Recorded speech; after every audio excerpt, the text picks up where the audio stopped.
গণঅভ্যুত্থানের সাথে থাকা সব রাজনৈতিক দল এবং পক্ষের সাথে আগামী সপ্তাহে জুলাই ঘোষণাপত্র নিয়ে সরকার আলোচনায় বসবে বলে জানিয়েছেন উপদেষ্টা মাহফুজ আলম।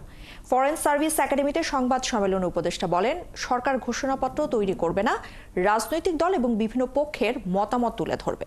আরও জানিয়েছেন, সংবিধান ইস্যুতে বৈষম্য বিরোধী ছাত্র আন্দোলনের প্রস্তাবনা নিয়েও আলোচনা হবে। ঐকমত্যের ভিত্তিতেই সংবিধান সংশোধনের বিষয়ে সিদ্ধান্ত হবে।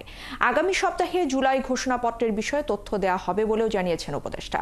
স্থানীয় সরকার নির্বাচন করতে সরকার ইতিবাচক, কারণ প্রশাসক দিয়ে কাঙ্ক্ষিত সেবা দেয়া যাচ্ছে না। তবে নির্বাচনের আগে সংস্কার সহ নানান বিষয়ে রাজনৈতিক সিদ্ধান্তের দরকার আছে বলেও জানিয়েছেন উপদেষ্টা।